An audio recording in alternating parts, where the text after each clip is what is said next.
shiur because it's easier for me to do it that way. Anyway, good morning, everyone. I was just saying earlier that I know for a lot of people that this is a marathon shiur day. There's a lot of shiurim going on today. So yasher koach to everyone who's doing any of the shiurim, even just one. But certainly people who are doing more than one shiur today. I actually got a lot of feedback after the last shiur, and I was talking about how, you know, it's a difficult time, you know, spiritually depressed and things like that. And a number of people gave me feedback that they actually find this to be a very spiritually you know, there's been a lot of uplifting aspects to it because they've had so much access, excuse me, to shiurim that they wouldn't normally have had access to. So, so that they actually feel like in some ways this is, you know, this has been a really wonderful spiritual experience in certain ways. And I hope that we can actually, I mean, I think we'll see how things go, but I hope that we can at least bring some of that back into normal life. Hopefully when normal life happens again, that we'll be able to, you know, allow more people to be able to access things. Then, you know, now that we're all so comfortable with this technology, I hope that we're able to do that. That if someone can't come out for whatever reason, that they'll still be able to access things. But anyway, this year is, I hope last year was positive also. And not just negative. I hope it meant for it to be positive. This year, it's going to start out sounding well. No, we're starting off pretty positive, but the topic sounds like it's not necessarily going to be such a positive topic. So the topic is the month of Cheshvan, or Mar Cheshvan, to be more accurate. So Mar Cheshvan obviously kind of gets a bad rap, because we know that it's the month that doesn't have anything in it, right? Excuse me, Tara, I'm so sorry. Yeah, it's okay. Good morning. Can we dedicate this shiur for refuah shalema, please? Sure. For Rachama Aviva Bas Shena Chana, Rebbetzin Weisboard. Yes, thank you so much. You should have a refuah shalema, please. Amen. Thank you so much. Thank you so much. And I actually also thank you for reminding me. In addition to that, I also wanted to dedicate this shiur as a hakaras hatov. Yes, thank you for reminding me. There are makoros. I'm gonna put those up as really hakaras hatov to Hakadosh Baruch Hu. Both of my daughters, I'm right now in between my two daughters' birthdays. So my daughter Rachel's birthday is in Cheshvan, and the end of Cheshvan, and my daughter Miriam's birthday who is currently trying to get into the room. Her birthday is at the beginning of Kislev. So I'm right in between those. So just really, I don't even have to say it, but the whole idea that I have daughters, you know, that I have children is so amazing to me. And that you know, Baruch Hashem, I had 3 sons, and, you know, you don't expect, you know, each one, I didn't expect more. And then to have daughters, to say that I have daughters, plural, especially, is just such an amazing thing to me. And I just have so much, I'm so grateful to the Ribbono Shel Olam to have them. And so just, you know, so as a hakaras hatov to the Ribbono Shel Olam, and I think it's actually pretty fitting for this shiur as well, as we'll see. Okay, I'm gonna put into the chat, let me just get the link here for the shiur. Let me make sure that it is sharing capabilities are correct. No, it's not. Okay, hang on. Let's do this. Anyone with the link? Done. Okay. And I'm going to put the link to the shiur, to the sources into the chat. There it is. Okay. Tara, excuse me, honey. Yeah. Somebody else, Sarah Aiken, put another refuah shlema in. Oh, you want to Sarah read Elikin? Oh, yeah. Thank you. Sarah Elikin. Okay, it's for her brother, Gavriel Ben Shendel Nomi. Thank you so much. Sheva refuah shlema. Thank you. Yeah. Okay. So I'm going to share my source sheet as well. I'll try to remember to post the link again. Okay. Oh, this is the end. Don't want to start at the end. Okay, starting at the beginning now. So I started off, I'm going to move over the camera so I can, when I'm looking at you, I can actually be looking at you. So sorry, I just want to be able to see as many people as possible. So I'm just setting up my, I know you can't see what I'm doing, but I'm setting up my own screen so I can see as many people as possible. Okay, so I named the shiur Seen Beyond the Horizon and Lessons from the Month of Cheshvan. So as I spoke about at the beginning, the month of Cheshvan is a month that we talk about as not being associated with any specific holiday or even fast day. There's no holidays during Cheshvan and there's no fast days during Cheshvan. And there's a number of reasons for that. Actually, probably the most straightforward reason for there not being anything in Cheshvan is because I forgot to put this in the source sheet, but I meant to put the pasuk in here. But there actually was a holiday among the Jewish people in Cheshvan. Unfortunately, it was made by Yeravam ben Nevat, who was the first king of the kingdom of Israel. And it was supposed to kind of be like a competing holiday to Sukkot, right? It was the month after Sukkot. So Sukkot was on the 15th of Tishrei, and this was on the 15th of Mar Cheshvan. And he made a holiday where they would like bring korbanos at the site of the golden calves that he had built. He built 2 golden calves in the kingdom of Israel.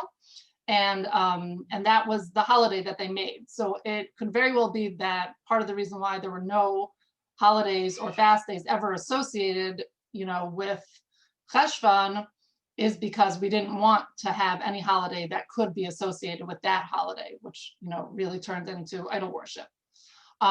That's more of a practical level, and we'll talk a little bit about that as we go forward. But I wanted to start off the whole thing. We're really going to get back to this. This is really my whole shiur, this first paragraph that's here. And we're going to get back to it. But I wanted to just put it right at the beginning, because I think this idea, I saw this idea right away when I was researching for this shiur. And I thought, that's not really where I want to go with this shiur. And then as I researched more, and I went out into all these directions, when I came back, I really came back to this point again, which is Rav Hirsch here, this first paragraph here, where he talks about this idea that Mar Cheshvan is the only month that doesn't have anything special associated with it. And he said that what's the idea of it? The idea is that Tishrei is so full of so many holidays, right? And we're supposed to have gained so many things from those holidays. And Mar Cheshvan comes, and Mar Cheshvan is supposed to be a time for us to now start living what we have gained from the month of Tishrei. I spelled something wrong here, sorry. So while the preceding month offered us so many deeply stirring days designed to bestir within us solemnity and rejoicing and generated an abundant treasure of mitzvos whose truths from the very foundations of our lives form the very foundations of our lives. Mar Cheshvan has no other message for us except that after a month of such abundance of special days, we should start out on the everyday path of Jewish life.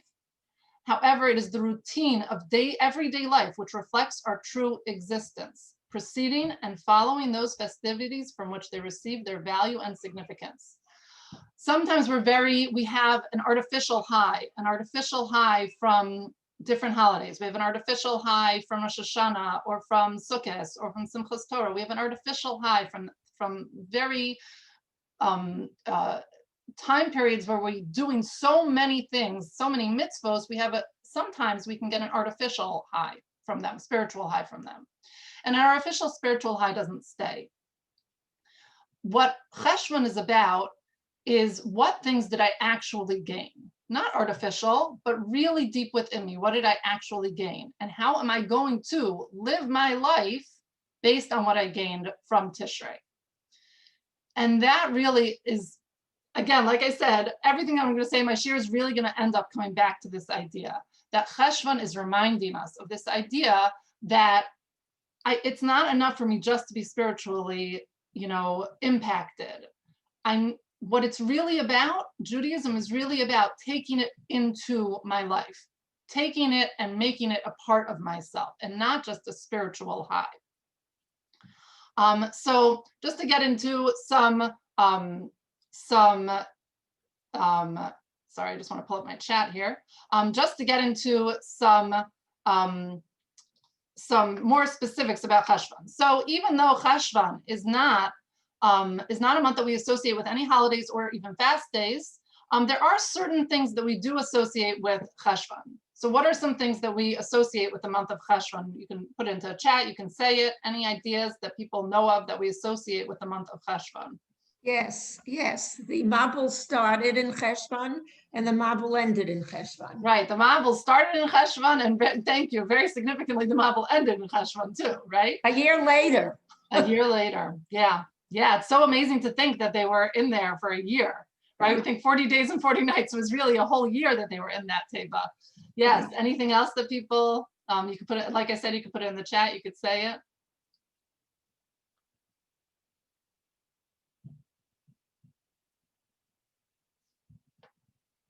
There's another thing that's actually become very popular nowadays. It's based on a medrash.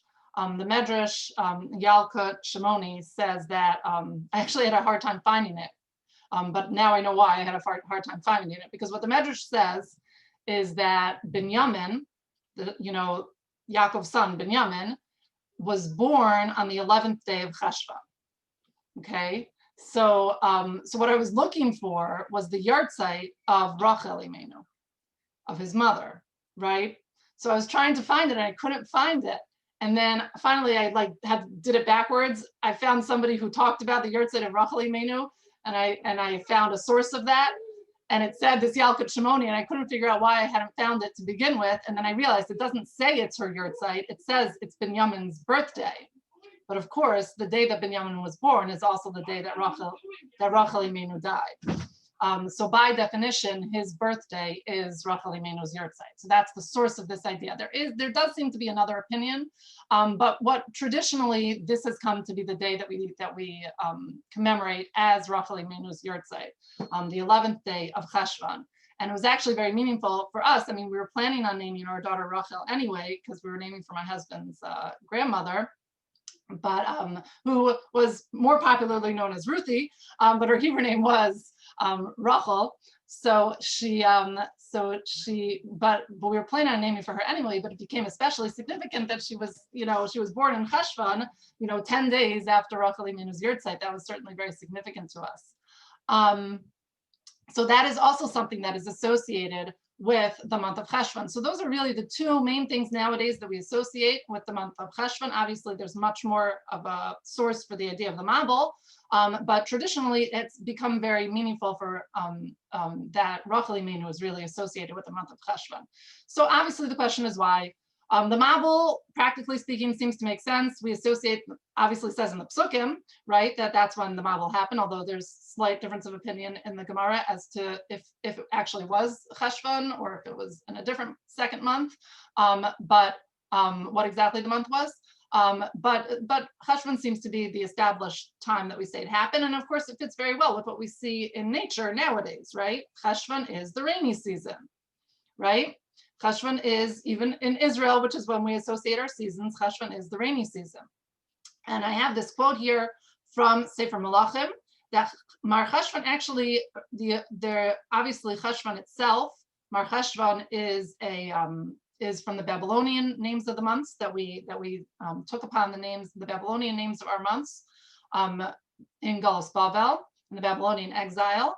And so that is one of, Mar Cheshvan is one of those, but there actually is, this is one of the few months that actually has a name in Tanakh, right? Usually the months are referred to in Tanakh by the number, right? The number counting from Nisan, but in fact, a few of the months actually do have names. So Cheshvan is one of those months, and we see it here in Sefer Melachim, that when Shlomo HaMelech completed building the Beis Hamikdash was in Cheshvan, and it refers to Cheshvan as Yerach Bul. So Yerach meaning moon, right? Literally month.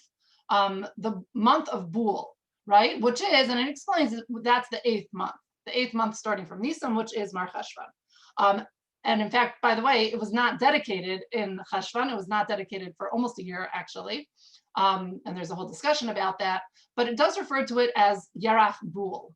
So what's this name Bul? So there's a lot of different opinions about this. I just put down Radak here because the Radak just brings a lot of them in together in the same time.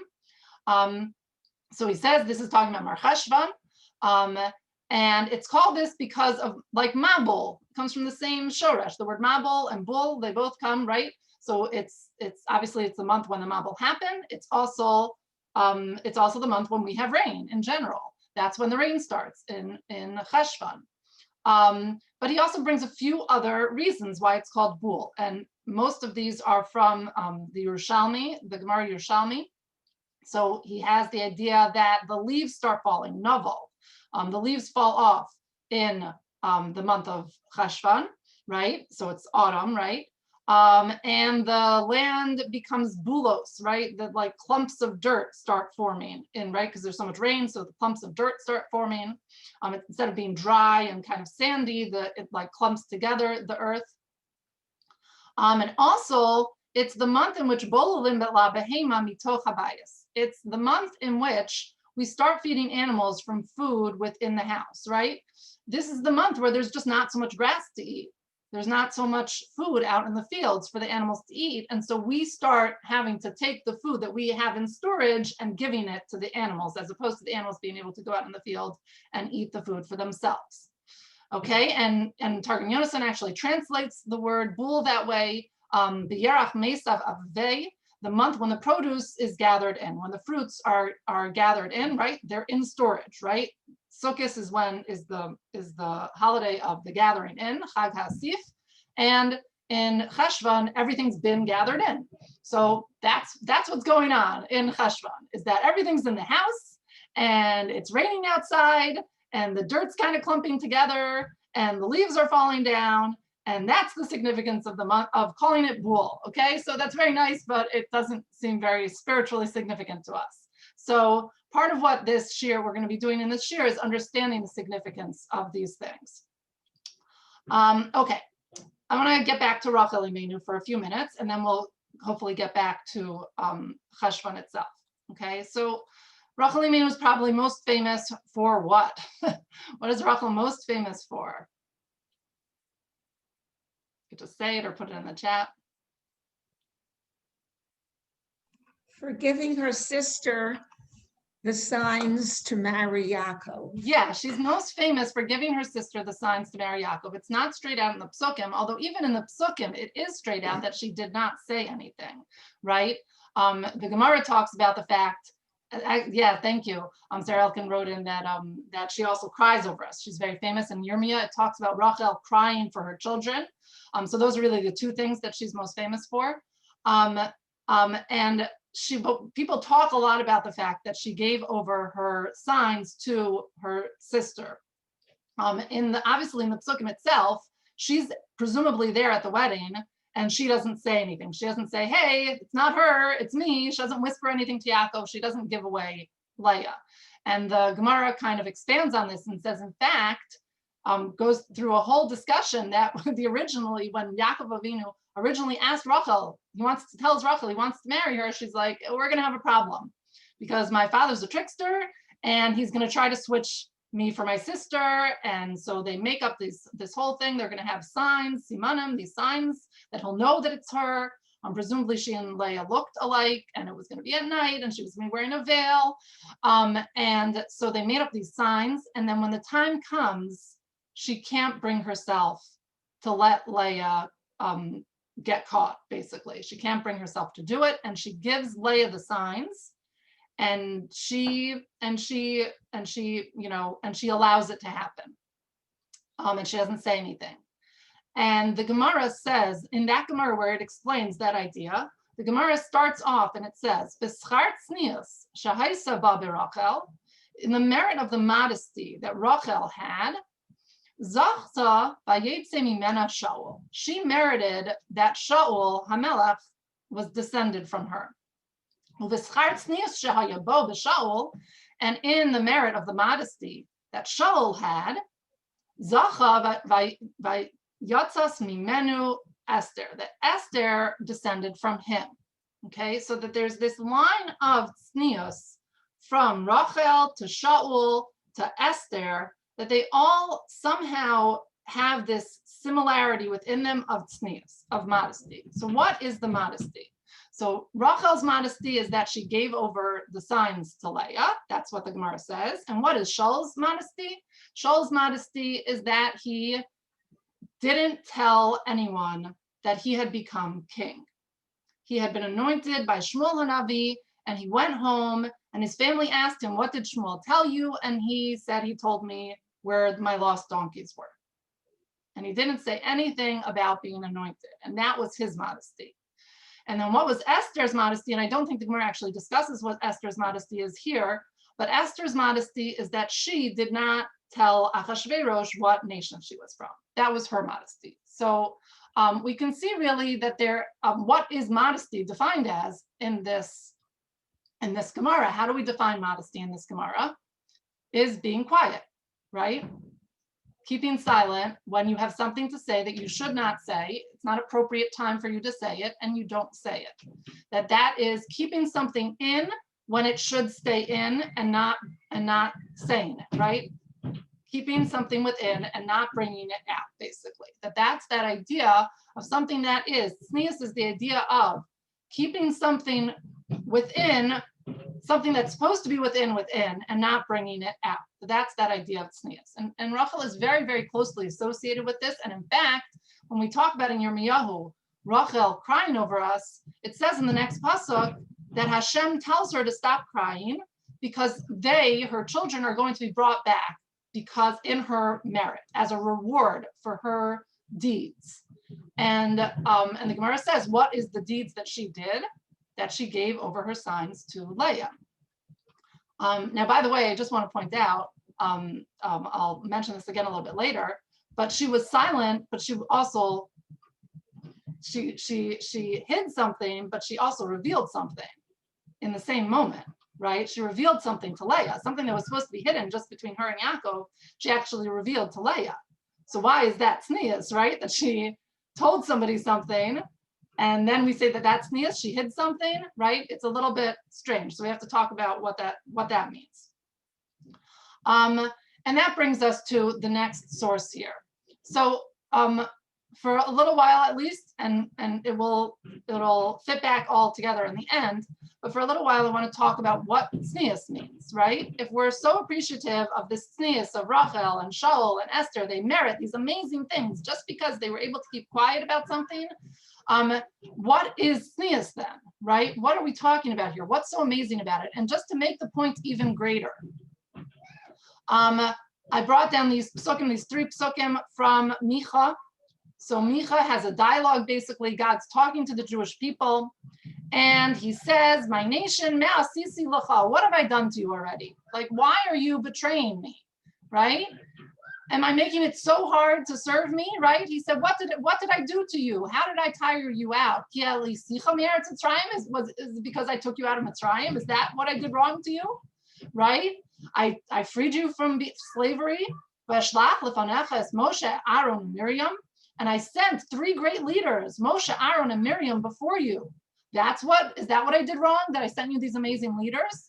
And then a few psukim later, famously, Higid l'cha Adam, he has told you, O man, ma tov, what is good? Uma Hashem doresh mimcha, what it is that God is asking of you. Ki masos mishpat, to act justly, v'avas chesed, and loving kindness, and modestly walking with your God. Okay, so the Gemara says that these are the 3 intrinsic things that we have to do if we really want to serve God. If we're going to take all 613 mitzvos and boil them down to 3 things, we're going to get these 3 things. We can combine all 613 mitzvos are in these 3 categories of doing justice, loving kindness, and modestly walking with our God. Okay, so 2 of these really make sense to us, and we understand why they're so necessary. So the Gemara says, what are these 3 things? The Gemara says, that's the next source here. What is asos mishpat? What is acting with justice. What does that mean? It means, it means hadin, doing what the law says. You should always act according to the law, right? What is avas chesed? We could guess this, right? What is loving kindness? It means milas chasadim. I should do kindness to other people. First of all, I should keep the law. Second of all, I should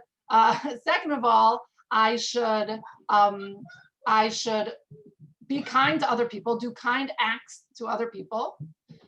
And then third, it says modestly walking with your God. And what does the Gemara say that means? What is that referring to? It's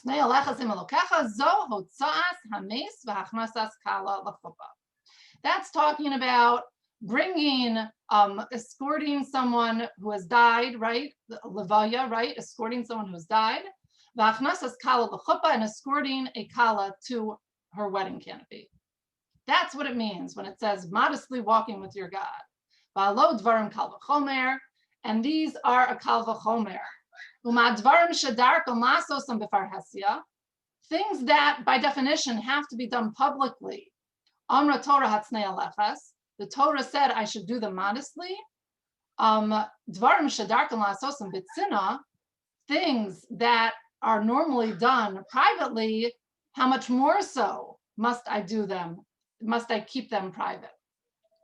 And Rashi actually explains there that when we do levayas hameis and when we do hachmasas kala, which have to be done publicly, there's no way to do levayas hameis privately. There's no way to escort someone, a person who's died privately. There's no way to escort the kala privately. It's not possible to do. By definition, it has to be done publicly. But within that, there should be tzina. There should be modesty within that.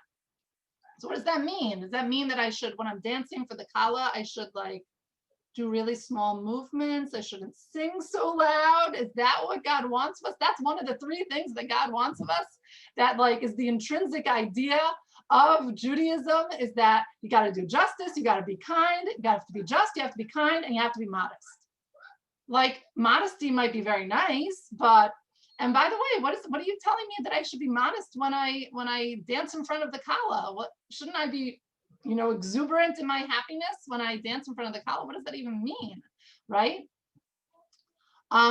So again, we're back to this idea of what is tznius. What's God asking of us here?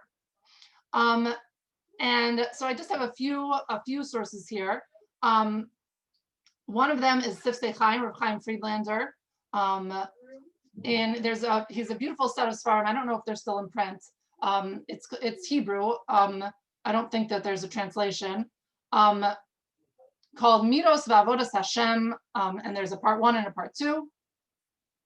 And it goes through different midos and different ways of serving God. And one of the midos it goes through is tznius. It's a very beautiful essay. This is just a very small part of it, obviously. But he says, tznius perusho lios pnimi. He's basing this on a Maharal. The whole idea of modesty, what does modesty mean? It means to be internally focused. Lasos is kol hamasim rak altzad ruchnius. That our whole focus when we do things has to be spiritually focused. That ideally, like the highest level of tznius is that anytime I do anything, there should be no personal or physical motivation for doing it. I shouldn't be doing it because I want to get something out of it personally, right? It has to be totally spiritually focused. And then later on in the essay, he writes, and we can totally really understand this, right? Right? There are some people who are like brilliant and they know so much. They have such a deep memory. But they're like a donkey that's carrying svarim, right? So the donkey's holding the svarim, but they're not like, we wouldn't say that the donkey's a Talmud Chacham because it can carry the svarim, right? But it hasn't been internalized by them.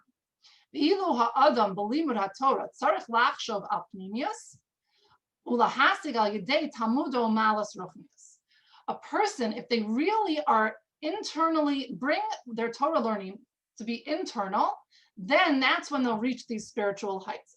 a person, we know in Israel, there's like lots of non-religious Jews who don't even believe in God, who love to learn Torah, right? So again, I'm not judging them, but it could be that many of them actually, even though they say they don't believe in God, they really, they do have a spiritual aspect and they are being impacted by what they learn. But it's so strange. How could it be, right? That this person who knows so much Torah doesn't seem to be impacted by it. And so this is because anything that we do has to have this tzina, has to have this inward focus, this tznius about it. When I'm learning, if I'm just learning just for the intellectual stimulation, then I'm not going to be able to be spiritual, to have spiritual growth from it. Of course, it's okay to have intellectual stimulation from my learning, but if it's just about that, then I'm not going to be able to gain anything from it. If I also want to become a better person and change myself, that's how my learning, and by the way, any mitzvahs, this is specifically, he's talking about Talmud Torah here because it talks about it in the Gemara, but he talks about it with all mitzvahs. Any mitzvah that I do, if I'm just doing it outwardly, I'm just doing it for outward reasons or personal reasons, then it will not have any internal impact on me. I talk about this sometimes with my classes. I call it, I sometimes talk about something called social frumkeit, right? So social frumkeit means that you're really just religious because that's what everybody else is doing, right? And all the mitzvahs that you do, you're just doing them because that's what your social group does, right? So of course, all of us are socially frum in many, many things that we do. There's so many things that we have social motivation to do them. And that's not necessarily inherently bad. But if that's all there is to our religiosity, then we're not going to become spiritual people. That we have to have this internal aspect to what we're doing. I read once, I didn't have access to this source, but Rabbi Aryeh Carmel, who I know more from the fact that he translated the Michtav Meliyahu, Strive for Truth. He was a Rav from England. He himself wrote a sefer that I read one time, and I was very moved. He wrote very beautifully about what does it mean to be really religious. So he said, so here's what it means to be really religious. So he says, he gives an example of a really wealthy person, and he's obviously, Shomer Shabbos and everything like that. And one Shabbos Friday night, he's going to have over all of these amazing rabbis at his table and all of these important people from the community at his table. And right after dusk, right, it's almost time for everybody to come. All the lights turn out in his house. Okay, so now everybody's going to come and all the lights are out. And he's sitting there. So does he turn on the light or doesn't he turn on the light, right? Nobody's around. Nobody else knows what he's going to do or not do. Nobody knows if he's going to turn on the light or not, right? So if he's really religious, he will not turn on the light, right? Because God will know. And if you're really religious, you care about God. If he's not really religious, he'll turn on the light because he's going to have all these rabbis at his table, right?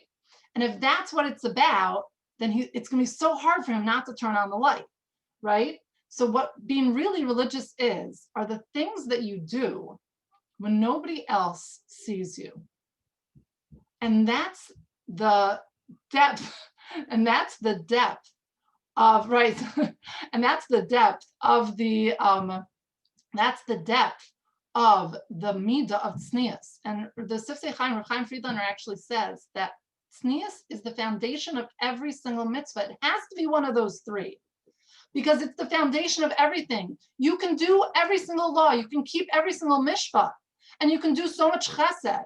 But if you're not a tznius person, if you're not a person who's internally focused, then you're not going to grow spiritually from doing those things.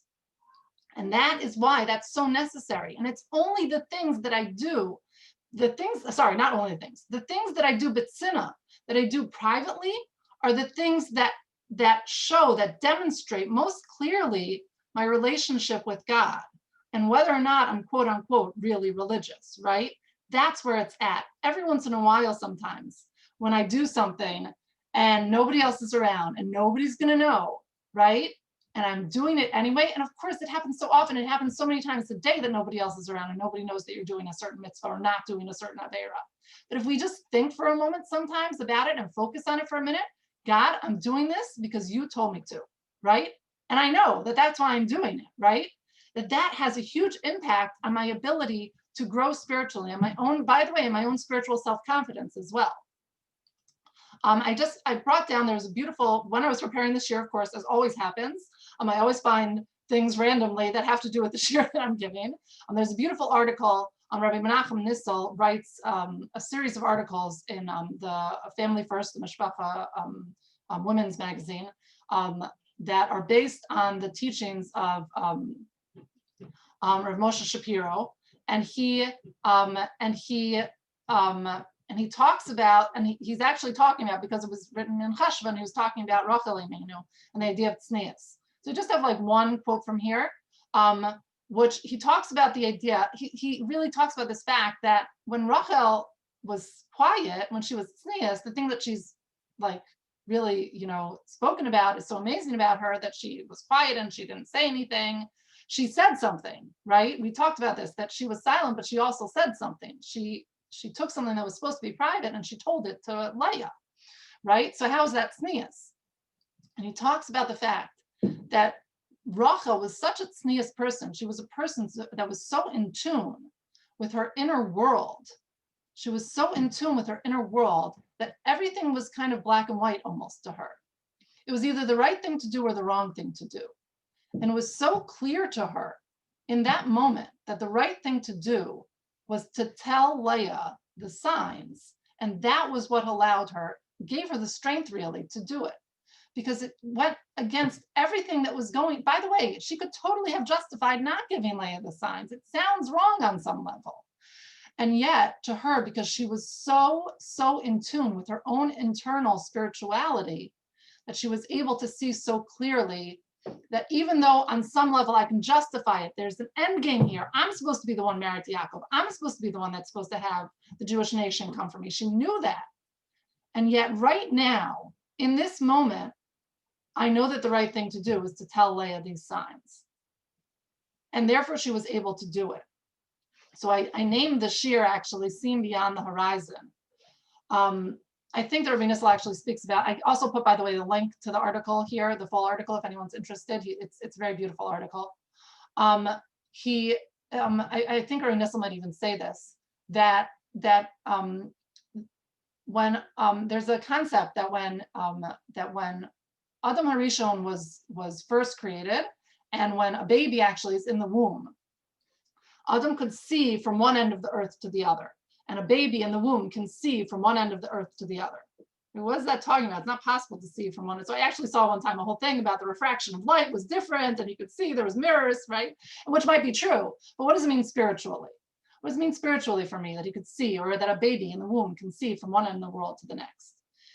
That it's the idea of if I'm so in tune with my inner spirituality, that whatever seems to be the end of something is actually just a horizon, and there's more beyond it. And if I'm so in tune with my inner spirituality that I actually can see past that horizon, and by the way, it's going to make my doing of mishpat and chesed be better. If I'm not in tune with my own spirituality and I can't see past that horizon, I'm not even going to realize when someone needs chesed done for them. I'm not even going to realize when it's the right thing to do, right? I have to be in tune in order to be able to accomplish all those other things that are part of being a servant of God. And very beautifully, to get back to this quote from Micha, Dr. Mendel Hirsch, or probably nowadays we would have called him Rabbi Mendel Hirsch, but in those days it was Doctor. He's the son of Rav Shamshon Raphael Hirsch, he wrote the part of the Hirsch commentary in Chumash that's on the Haftorahs. He wrote that, and he says on this Haftorah from Micha, which is Haftorah for Parshas Balak, he says that, so at the beginning, a few psukim earlier, it talks about Moshe, Aaron, and Miriam, and then later it talks about this idea of Asos Mishpat and Avas Chesed and Vatznei Alechas. And he associates each one of these with a different one of those leaders. He says, we learned Mishpat primarily, what's the law? We learned that from Moshe, right? And we learned Chesed from Aaron, right? Because Aaron was the one who was famous for reuniting people, healing rifts between people, arguments between people. And we learned tznius from Miriam, he says. And that's how they actually all line up. We needed each one of those leaders. I gave you Moshe, Aaron, and Miriam. Why is he talking about all three of them? Just say I gave you Moshe, right? He was the main leader, right? No, we needed all three of them to teach us these three intrinsic aspects of being a servant of God and coming close to God. And of course, we also know that the three of them were also associated with three other things. The three of them were associated, Moshe was associated with the man that fell, right? What fed the Jews in the desert. Aaron is associated with the clouds, the Ananei HaKavod, that protected the Jews in the desert.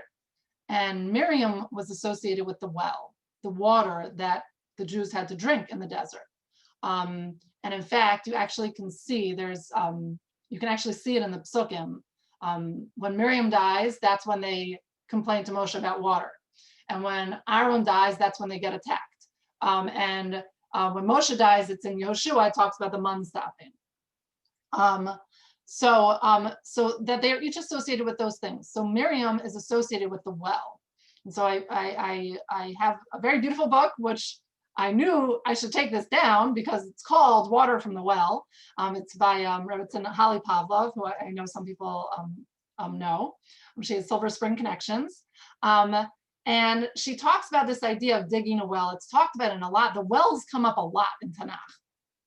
And actually, Avram dug wells and Yitzchak redug Avram's wells. It makes a big deal about it in the Psukim. It's very strange. And so she talks about what is digging a well. What's that all about? What's the spiritual idea of digging a well?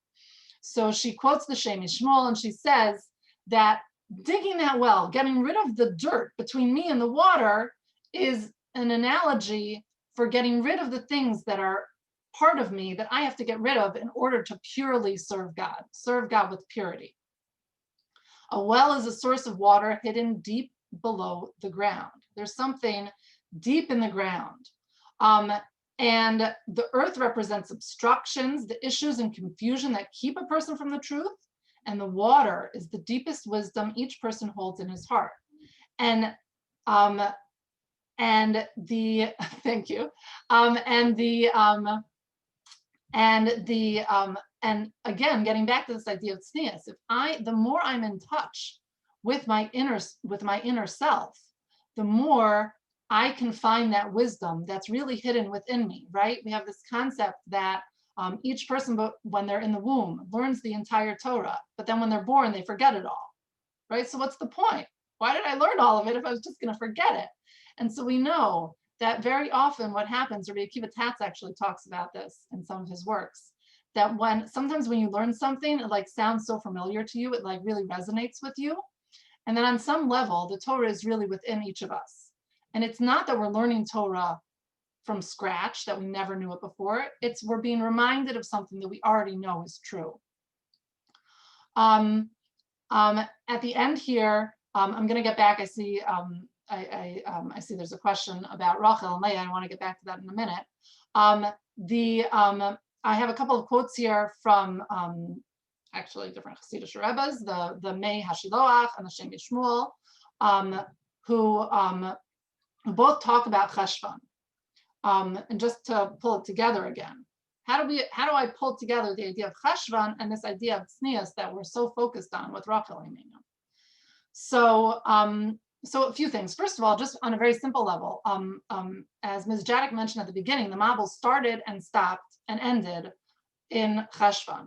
So what happened in the Mabul? So first of all, the rain came down from above, but it says very clearly that water came up from below too, and it covered the earth. So two things are happening at the same time. One is that the earth is being covered, but at the same time, water that was covered is being revealed. And that on some level, they had gotten to the point where there were no boundaries anymore in the world, right? There were no boundaries between what belongs to you and belongs to me. People would just pick off. Somebody was walking around with a bag of, grain, and people would just pick a piece of grain off just cause, right? And there was no boundaries. There was stealing, there was adultery, there was all of these things. There was murder. There was no boundaries between what's mine and what's yours and what's just and what's kind. There were no boundaries anymore. And so physically, that's what happened to the world. The boundaries just got thrown away. Everything that was supposed to be under the ground. It says that God pulled away the seal that he had for the water, and it just came up, right? Because there were no boundaries left. And so, but now the world's been covered, and there's tznius again, so to speak. It's hidden again. And then when it's revealed again, the world is this new world. And that also happens in Cheshvan. So Cheshvan is the hidden, but Cheshvan is also the revealing after there's something being hidden. And that's what the Mea Shiloach associates this with the idea of the building of the Beis Hamikdash was completed in Cheshvan. So Cheshvan of all months, right? So he says very interestingly, when we think of it physically, we think of Iyar, right? Nisan and Iyar, that's the beginning of the growing season, right? And the growing season ends in the autumn. It's over, right? Everything's been harvested, everything's been gathered in, and now nothing is growing. It's the beginning of the winter. Cheshvan is the beginning of the end. It's not the, right? But in reality, what's actually happening in Cheshvan? Is it really the end of the growing season in Cheshvan? No, of course not. It's really the beginning, right? The water, the rain's coming down, and that's what's going to activate the rain coming down and seeping into the earth and into those seeds. That's what's going to seeping into the earth, and the soil is what's going to begin the process. And that's the spiritual beginning is really Cheshvan, even though to us, the beginning seems to be Iyar, right? And by the way, if you think about the difference of opinion as to which month is the first month of the year, right? So we have two different opinions. It's either Nisan or Tishrei. So Nisan is the way we count it, right? Because but obviously because Yetzias Mitzrayim happened then, but we count it from Nisan. But there is an opinion that Tishrei is the first month of the year, right? So these are also the different sides. On one level, Nisan's the beginning because that's when we actually see the growth. But on the other hand, Cheshvan Tishrei, is the beginning because that's the beginning of the winter when the growth is there, but it's hidden. It's under the earth, right? This idea of Bitsina. That's when things are really happening, but they're happening under the ground. We only see the sprouting above the ground, but there's so much more that's happening under the ground. And then this last source here, before we go back to that original Rav Hirsch, is that it was called the month of Bul because it mixed everything up, right? And he talks about the fact that this is the month of downfall, literally with the rain, and even in our history, right? I spoke about the fact that, and I see that I forgot to put the pasuk in here. He spoke about, yes, underground parallels modesty, in this idea of the underground, that it's underground and that's like it's hidden, right? It's under the earth, and that things are going down in Cheshvan, right? The rain's coming down, the leaves are falling down, right? Even the animals, by the way, even the animals are getting their food from inside the house, right? It's not sprouted up, it's hidden, it's in the house, right? Everything's kind of below, it's behind closed doors. Physically, we stay inside more during this time period. We're physically inside more. It's just like all these parallels to this idea of tznius. And this is the month of downfalls.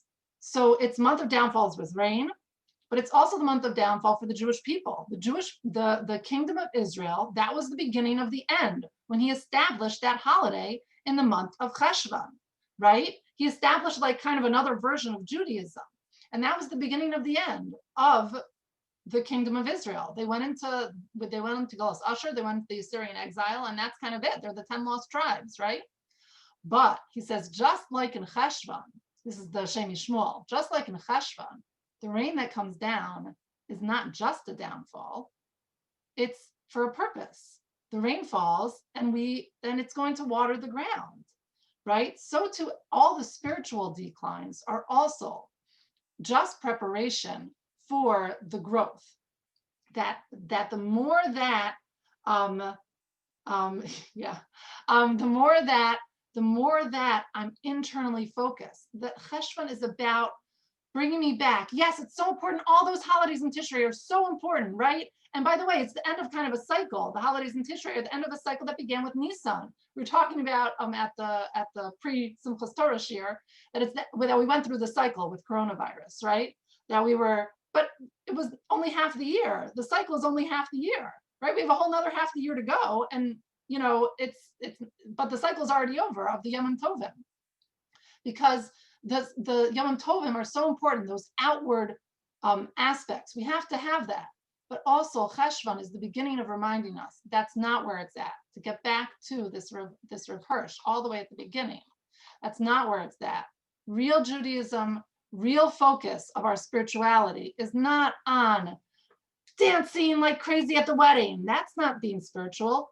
Yes, you can dance like crazy at the wedding, but it has to be with the internal aspect to it. It has to be, tznius is not just staying covered up.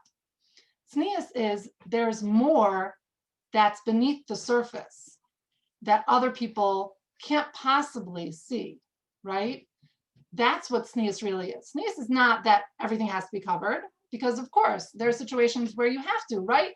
When I'm dancing at a wedding, I'm not covering that up. That has to be out there. I have to have, how do I give simcha to the kala if I'm not dancing with joy? But there has to be more than what others see, right? There has to be more than that. And that's really what tznius is about, is that focusing on that internal aspect of myself that can't and will never be shared with anyone else. That's just between me and God. And that Cheshvan is the beginning of this time period when I'm totally focused on just me and God. There's nobody else. It's not about that artificial high. It's about taking that high and bringing it and making it a part of my everyday life. It's between me and God. It's just you and me, God, right? And unfortunately, I was a little bit uncomfortable actually as I was preparing the shiur. I was like, oh, this is maybe a lot of people have had a lot of alone time during this time period. I don't know if I want to talk about how wonderful alone time is, because obviously there's a lot of not wonderful parts of alone time.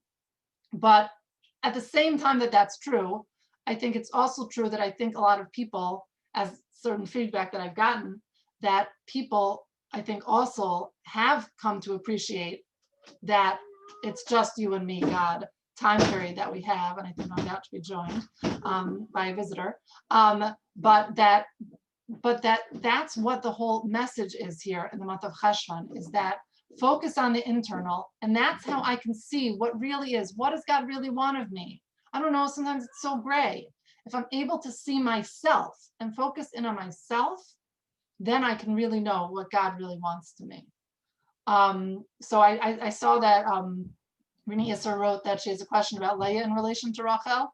Did you want to ask that question now? Yes, I want to ask, do we ever see where Leah has the Hakarat Tov to Rachel for what Rachel did? Because I don't remember ever learning that, and I'm curious whether or not was there ever an area where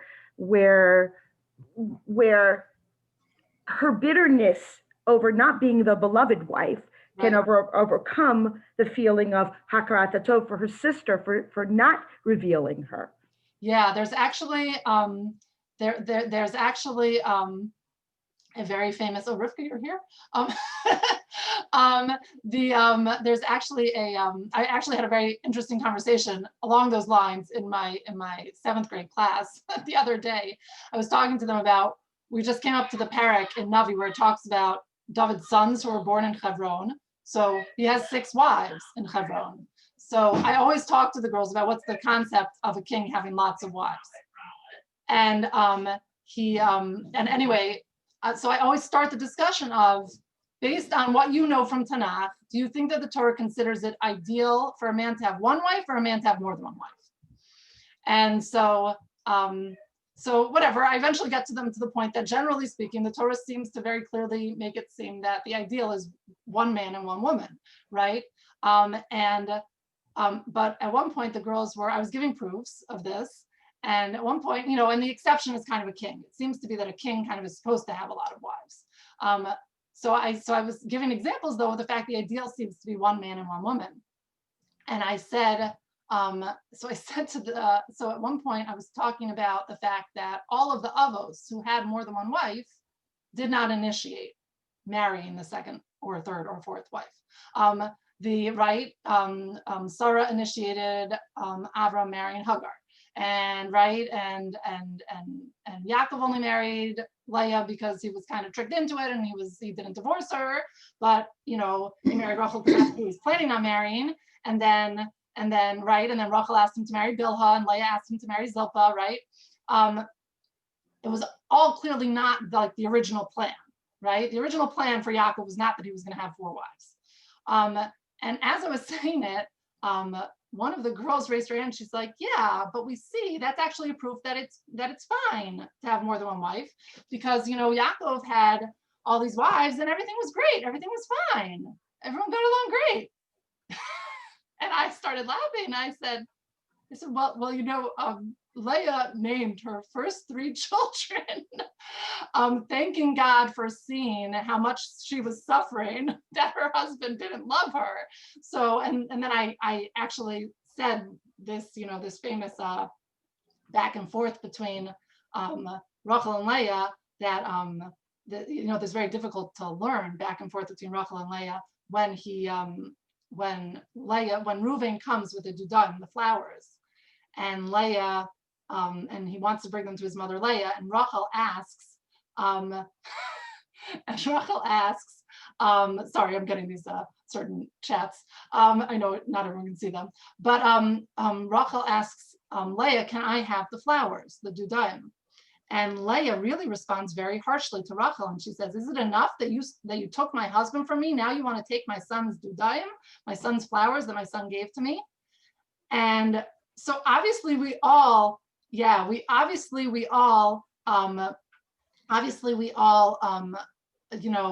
when we hear that, we're just kind of shocked. Rachel has such a good comeback to that, right? "What do you mean I stole your husband? He was my husband. I let you have him," right? We all could think of amazing comebacks that Rachel could say to Leah, but Rachel doesn't say any of that. She kind of just stops and she says, "You know what? Yaakov's going to be with you tonight. You give me the flowers, and Yaakov's going to be with you tonight." And Leah actually has a child from that union of that night.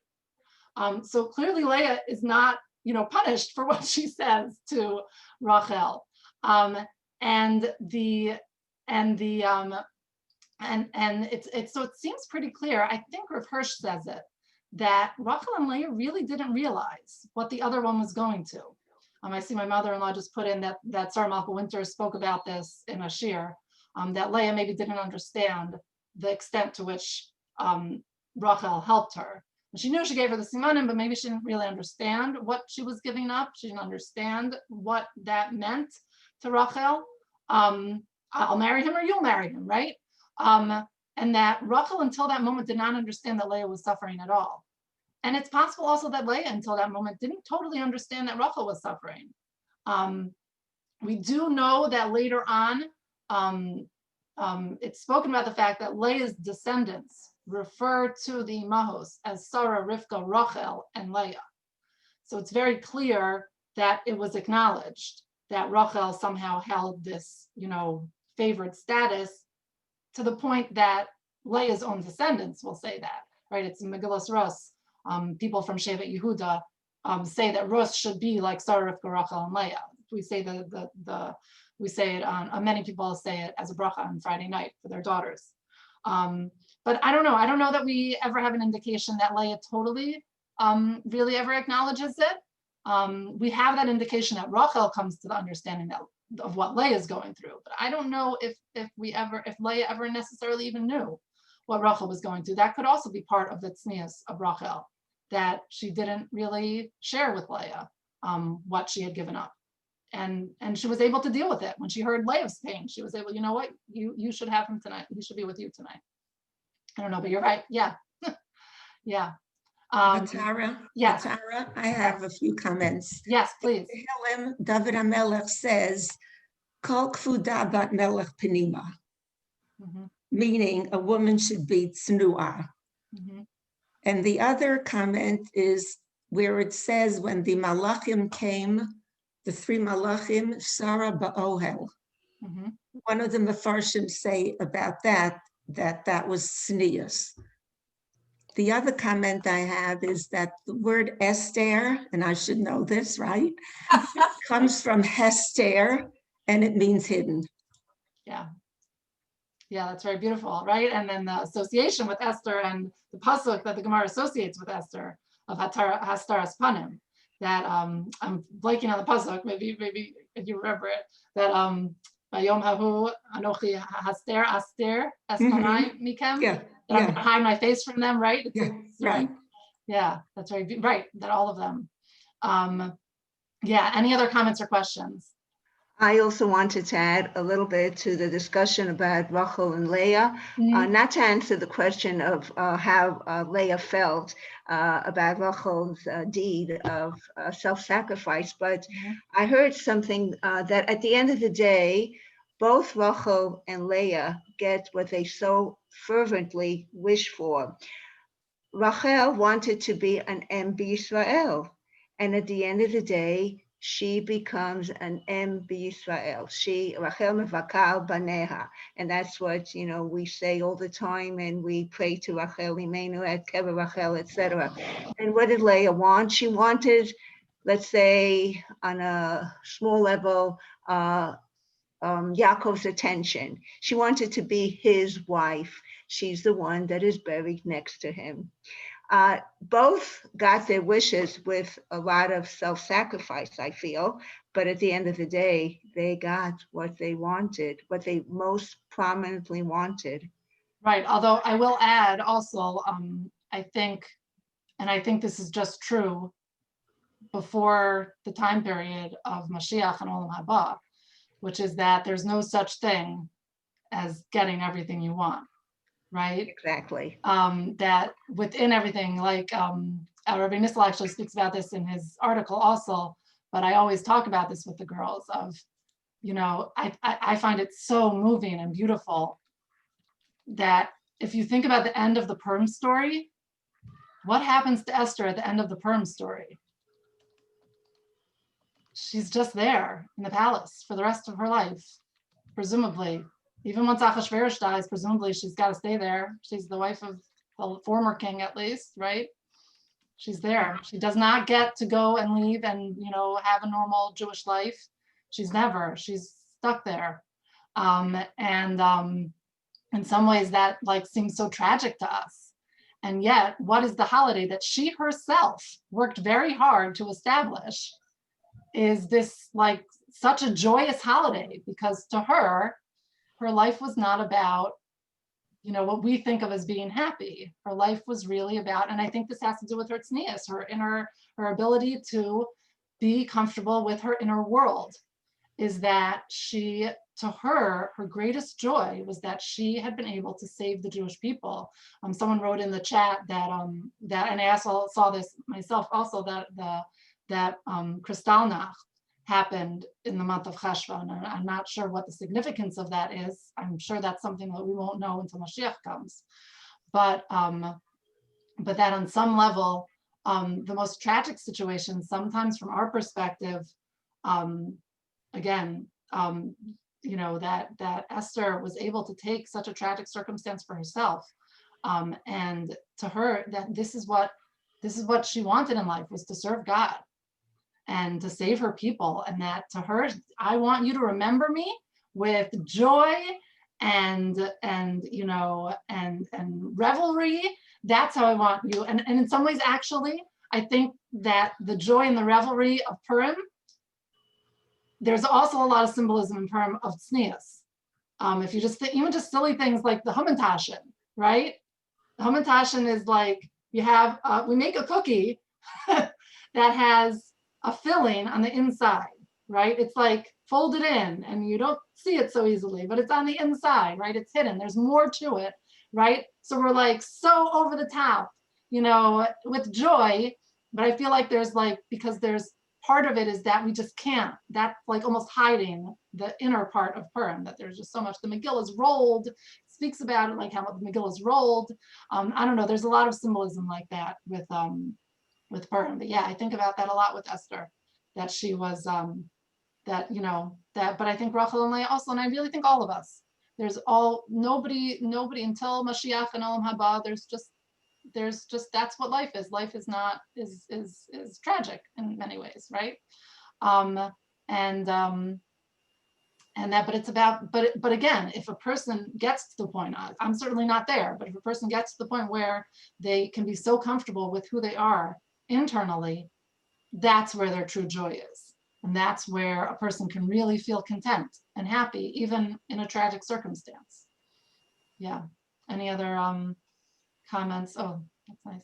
Any other comments or questions? I wanted to say something about Rachel and Leah. Hi, how are you? Hi. Been too long. I think that there's something in all of us that would like everyone to live happily ever after. But I think with Rachel and Leah, it goes to Rachel's sneeze that Leah doesn't thank her because she doesn't even essentially know that what Rachel did. And that, I mean, it wasn't just a one night thing of Rachel giving her the simanim. It was for the rest of Rachel's life that she had to live this situation where she couldn't be, you know, who she wanted to be entirely, and that she protected her sister till the very end, and that Leah wouldn't even know that there was something to thank her for. Right, I was actually thinking, I saw like a sticker that one of my kids got, and it said, you know, it was talking about be true to yourself, right? So in many ways that actually fits very nicely with SNES, because like, if you know who you are, then yes, you have to be true to yourself. But of course, that's not probably what the sticker meant. But that I do think that's the Jewish concept of being true to yourself is, but you have to know who you are first, right? And being true to yourself, if you really know who you are and you really are comfortable with who you are, then it's not something that needs to be out there, right? It's not something, right? We think of being true to yourself as like, I just have to express this part of myself, right? And this is who I am and everybody has to deal with it, right? Right? I have a temper, so you all have to deal with it, right? So is that being true to myself? No, of course not. But that the kind of Jewish version is that I'm comfortable with who I am, with my relationship, with my deep internal relationship with God, and that's where my greatest comfort level is. A lot of people, by the way, do. There's different names for it. Hisbodedus or hisbonenus. Hisbodedus is usually associated with different types of Hasidus, but other people do it too, where you kind of just talk to God, sometimes just once a day in your own words. I'm sure many of you do this. Just talk to God in your own words for even just a short time every day. That's called hisbodedus. And hisbonenus is more like what we think of as meditation, which is like just for like, you know, a set time period. You're just thinking. You're not doing anything. You're just, you know, you take a walk in the park or in the forest, and you're just thinking. You don't have any distractions. It's just you, you know, you and God, you and yourself, and that just to like kind of train yourself really to be more comfortable with who you are. And as I said earlier, this idea that just reminding ourselves when we do things, especially when there's no one around and no one to see what we're doing or not doing. God, this is for you, right? Between me and you, right? And that I think builds up our inner world. Anyway, all right. Any other questions or comments before we end? Thank you, Atara. This was wonderful. Thank you. Thank you so very much for adding much. so much. Atara came a long way. Thank you, Mom. Have a wonderful day and a wonderful month. You too. Thank you. Kodesh. Talk about Kiss Life next month.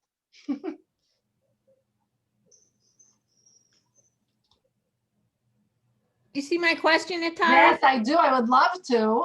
We could I would either love to. do it just on the phone or FaceTime, whatever you want. Either way, you want to email me? Okay, I don't know what your schedule is in. Yeah, I'm not always sure. Still recording, by the way. What? We're I'm still not always sure, but what? Are you working full day, half day, part day? I'm dropping off my children, going to work, and then picking up my children and working, and then picking up my children and going out. Oh, So full day. But Meretz Hashem, if you email me, we'll make a time. okay, I will do that. Okay, great. That would be Oh. awesome. Oh my gosh, how's Manitoba doing?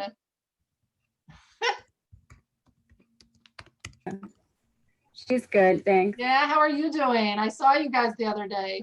Yeah, you're good. Yeah, how's the baby? He's good. Do you want to say hi? Yeah. Come.